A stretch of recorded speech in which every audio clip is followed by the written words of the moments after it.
All right, so weather experts collect many types of data to study and analyze, including extreme temperature changes. The interior west of North America experiences great temperature changes due to Chinook winds. The table shows extreme temperature rises in 3 cities. So in Granville, North Dakota, in February 21st of 1918, in 12 hours it went from negative 33 degrees Fahrenheit to 50 degrees Fahrenheit.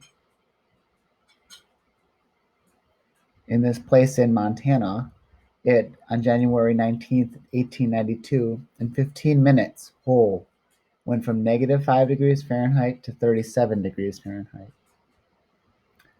In Spearfish, South Dakota, in 2 minutes, it went from negative 4 degrees Fahrenheit to 45 degrees Fahrenheit. Holy cow. For each city, write an absolute value equation and use it to determine how much the temperature rose.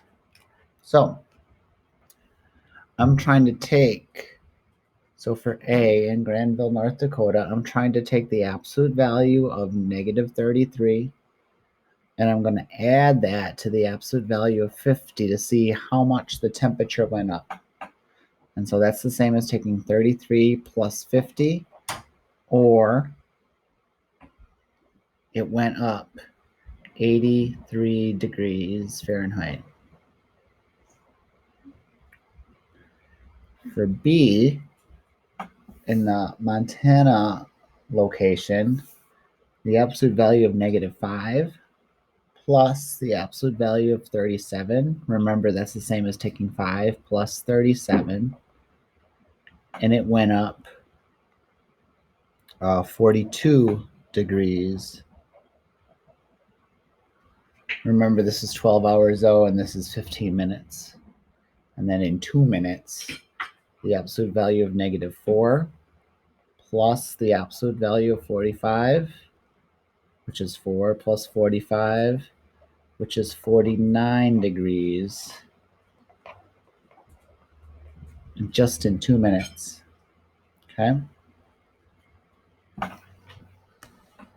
Number 2, Tyler measured the rainfall and evaporation using a rain gauge in his backyard for 8 days. Tyler marked his rain gauge with values from negative 6 inches to positive 6 inches. So it's like he had a container there, and in that container, we had 0, and then we had it go down to negative 6 inches, and we had it go up to positive 6 inches. Okay? And filled the gauge with water to the 0 mark. So we started with it at 0. Okay? For each question, write an expression using absolute value and then calculate the answer. So let's explain this a little bit. On day 1, it must have rained, because if it started at 0, it went up to 0.5. In fact, it rained half of an inch. On day 2, it didn't rain because the rain gauge went from 0.5 to minus 1.3. So the water evaporated. Whatever was in there evaporated. Then from day 2 to day 3, it rained a ton because it went from negative 1.3 inches to 3.7 inches. From day 3 to day 4, it rained because it went from 3.7 to 4.2. From day 4 to day 5, it did not rain because the rain gauge went down. It evaporated. From day 5 to day 6, it did not rain because the water evaporated. It went down in the rain gauge.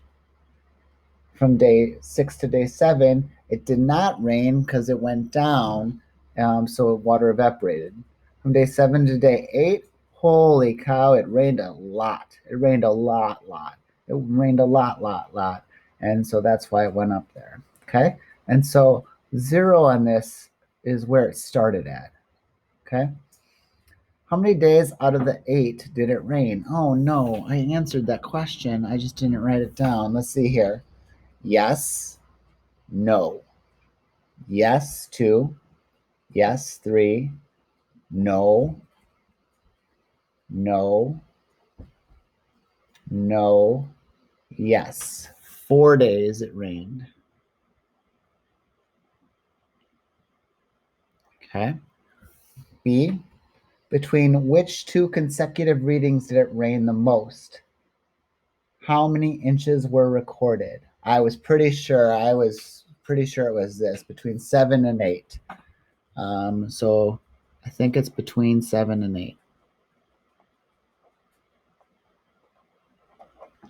7 was 2.4 inches below the mark. Plus, it went to the 5.6 inches.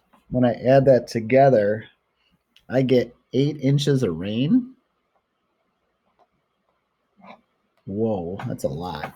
Let me double check here.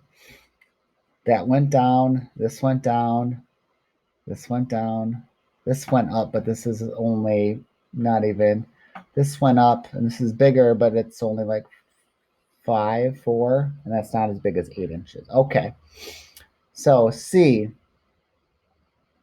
between which two consecutive readings was evaporation the greatest? How many inches of water evaporated? Okay. So I think from went up, it went down, it went down, it went down, it went down. Ooh, from here to here, from here to here, from here. I think it's from 5 to 6.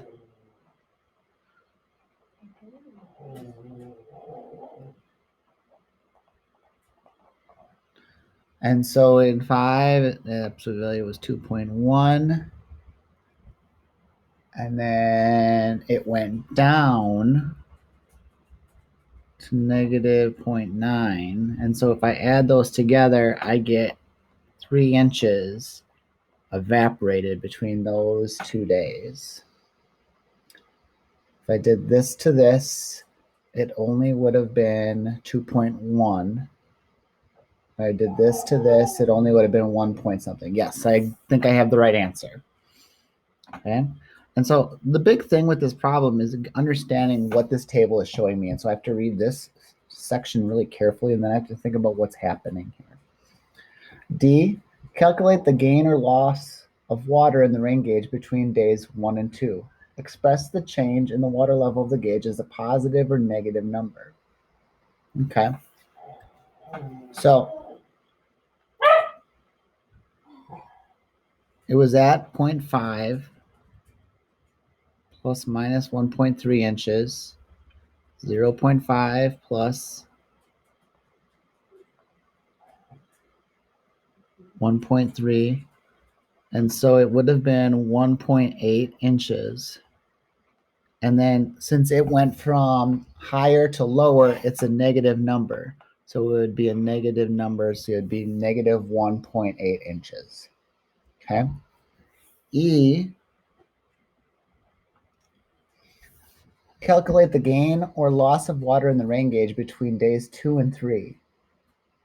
Express the change in the water level in the gauge as a positive or negative number.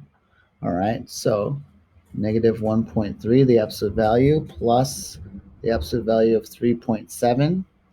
So that's the same as 1.3 plus 3.7, which is going to be 5 inches. And then from here, it went from less to more, so it would be a positive number, and so it'd be 5 inches that it went up. Okay. All right. So that was your exit ticket for yesterday.